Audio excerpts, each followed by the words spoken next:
ये कहानी है WEI की, जो हाल ही में एक डरावनी फिल्म की शूटिंग से लौटा था। लेकिन घर लौटते ही उसकी जिंदगी किसी हॉरर मूवी से कम नहीं रही। उसकी पत्नी का व्यवहार अचानक ठंडा और अजीब हो गया। वो प्यार जताना चाहता था, लेकिन पत्नी ने उसे ठुकरा दिया।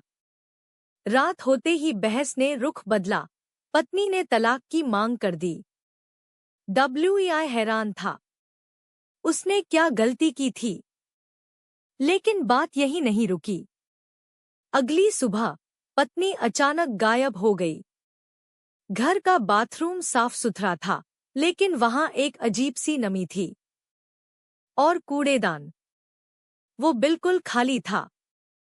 WEI को शक हुआ कि कुछ छुपाया जा रहा है। उसी वक्त दरवाजे पर दस्तक हुई। सामने थी उसकी पत्नी की। एक पुरानी रानी को हटाने के बाद आवेई को आखिरकार उस डायरेक्टर का नंबर मिल जाता है, लेकिन हैरानी की बात यह है कि वो सॉन्ग जिए के बारे में कुछ नहीं पूछता। पार्टी की तरफ से साफ चेतावनी मिलती है, सॉन्ग जिए को परेशान मत करना। पर आवेई को गुस्सा आता है और वो एक प्राइवेट डिटेक्टिव हायर कर लेता है ताकि सॉन्ग जिए का पता लगाया जा सके।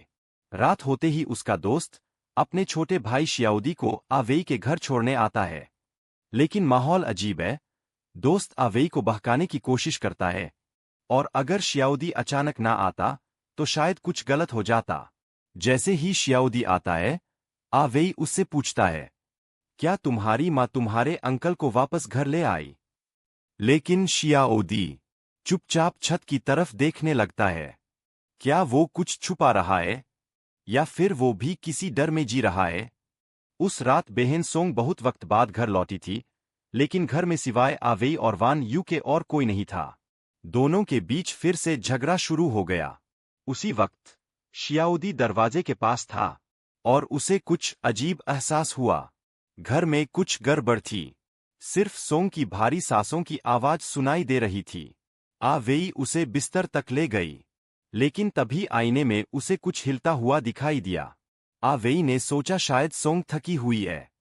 उसने लाइट बंद की और सोने चली गई। लेकिन सोंग की नींद अजीब थी। वो कुछ अजीब सी आवाजें निकाल रही थी, जैसे कोई सपना उसे परेशान कर रहा हो। आवेई चाहती थी कि सोंग उसके साथ चले, लेकिन सोंग अचानक गायब हो गए। अब आवेई को यकीन था वो डायरेक्टर के पास गई है। लेकिन क्यों? जांच अधिकारी का फोन आया। उसने बताया कि उसने वही होटल ढूंढ निकाला है जहां सोंग जिए को लाया गया था। वेई बिना देरी किए वहां पहुंचा, लेकिन सोंग जिए गायब थी। जवाब तो नहीं मिला, लेकिन वेई ने उसे सबक जरूर सिखाया। घर लौटा तो जो देखा वो रूह कंपा देने वाला था। सोंग जिए बाथटब में बेसुध पड़ी थी, और उसके पास एक तकिया पड़ा था जिस पर खून के धब्बे थे। वेई घबरा गया, उसे उठाकर बिस्तर पर लिटाया और चिल्लाकर शियाओडी से पूछा, क्या हुआ था यहां? एकदम चुप। कमरे के कोने में दुबकी हुई, जैसे डर उसे जकड़ चुका हो। आसमान में एक तेज बिजली चमकी, और तभी सोंग जिए की आंखें खुल गईं। एक ड्राइवर की कार में रहस्यमय मौत हो जाती है। 5 मिनट बाद एक लाल ड्रेस में महिला उसी होटल में दाखिल होती है। डिटेक्टिव चुपचाप उसका पीछा करता है। कमरे का दरवाजा अध खुला है। डिटेक्टिव अंदर घुसता है, पर हैरानी की बात यह है कि वहां और कोई मर्द मौजूद नहीं है। डिटेक्टिव का दिल तेजी से धड़कने लगता है। सच तो ये है कि वो उस महिला पर पहले से ही फिदा था। लेकिन जैसे ही वो अपने कपड़े उतारने ही वाला था, एक अजीब सी आवाज सुनाई देती है। वो तुरंत संभलता है, पिस्तौल निकाल लेता है और पीछे मुड़कर देखता है। उसे लगता है पीछे कोई लाश है। पर तभी महिला उसकी ऐनक उतारती है और डिटेक्टिव को जमीन पर गिरा देती है।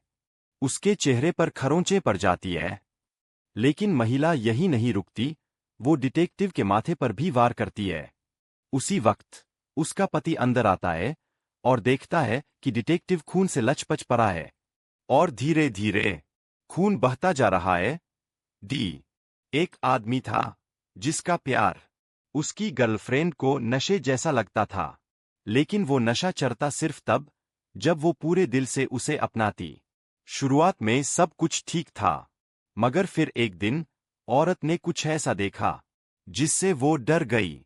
वो भागी, भागती रही और तब तक भागी जब तक उसके पैरों ने साथ नहीं छोड़ा। आखिरकार वो घुटनों के बल जमीन पर गिर पड़ी।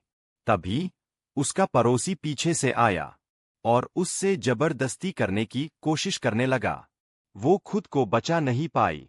उसी पल उसका पति वहां पहुंच गया। जो उसने देखा वो बर्दाश्त के बाहर था। गुस्से में आकर उसने पड़ोसी की जमकर धुनाई कर दी। लेकिन मामला यही खत्म नहीं हुआ। कुछ देर बाद पति को घर के अंदर से फिर एक अजीब आवाज सुनाई दी। वो दबे पांव अंदर गया और जो उसने देखा उससे उसका दिमाग सुन पर गया। उसकी बीवी उसी पड़ोसी की बाहों में थी और इस बार वो खुद उसे गले लगा रही थी। सब कुछ साफ हो चुका था, जैसे कोई टूटी जंजीर।